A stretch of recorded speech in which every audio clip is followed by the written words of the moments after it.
Good morning mga ka-Promdi. Maglilinis ako ngayon ng bintana ko kasi yung tagal-tagal ko nang hindi nalinisan ito. So, ayan, puro alikabok na. Matagal ko na itong gustong linisin kaya lang palaging maulan. Tapos malakas yung hangin. Kaya, sabi ko, pag nagka-araw na lang para at least hindi ako maano ng alikabok. Then, ayun, medyo may araw ngayon. Kaya, ayun, gusto kong linisin ito kasi hindi ako mapakali kapag nakikita ko madumi. Mamaya na ako magkakapi kasi gusto ko tapusin muna ito.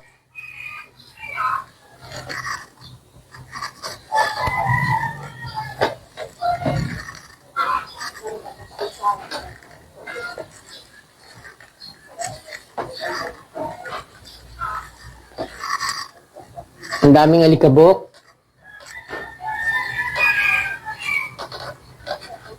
Mga gilid-gilid, grabe. 4 months kong, almost 5 months na yata ka-probably. 5 months kong hindi nalinisan ito. Mostly, kapag nandito ka, at least every week, once in a week, naglilinis ako ng mga bintana. Minsan nakakalimutan ko, pero hindi naman tumatagal.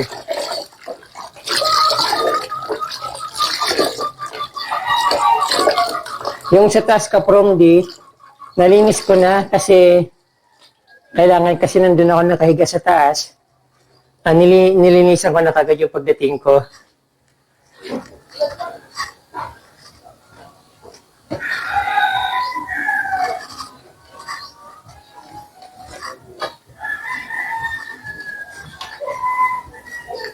Sarap maglinis ka-Promdi.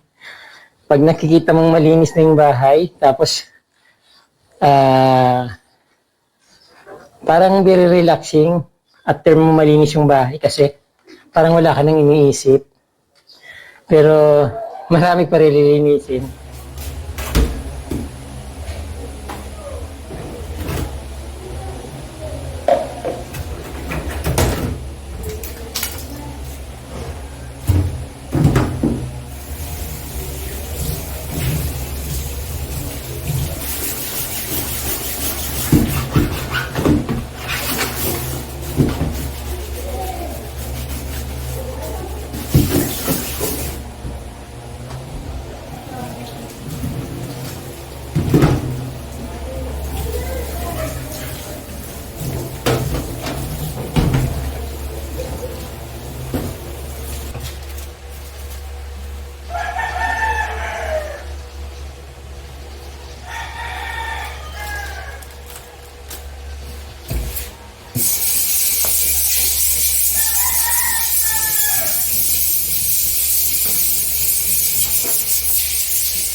Ito ko from yung ano ko,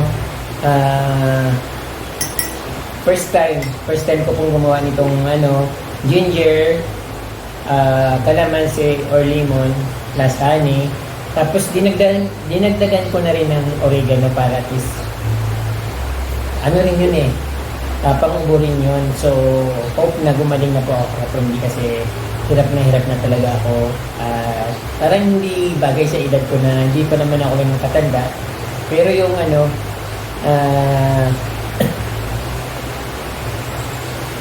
naranasan ko na yung mga sakit ng mga senior citizen pataas. Parang ganun. Tapos ako yung bunso sa aming kaprodi, pero mas mukha akong matanda kasi sa kanila kasi sakitin ako. Yung mga kapatid kong babae, parang ano lang, parang mga bata lang yung kanila. Tapos ako parang very mature na kahit mag-ahit pa ako na talagang, siguro dahil sa ano, sa ano ko, nararamdaman ko palagi na ano, madali, parang ang lakas makatanda talaga. Nakakapagod. Pero, ano pa bang magagawa ko? Gagawa nila ako ng paraan para masolusyonan kung ano man yung mga pinapayo sa akin, mga nababasa ko. Kaya sinusunod ko na lang kasi wala naman magagawa. Ang hangad lang naman nila at siyempre hangad ko rin ang good din. So, ayun. Certified from me po.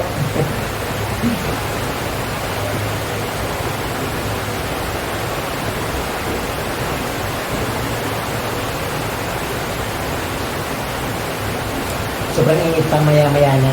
Parang kulang sa kalamansi. Paglagyan ko pa kayong kalamansi.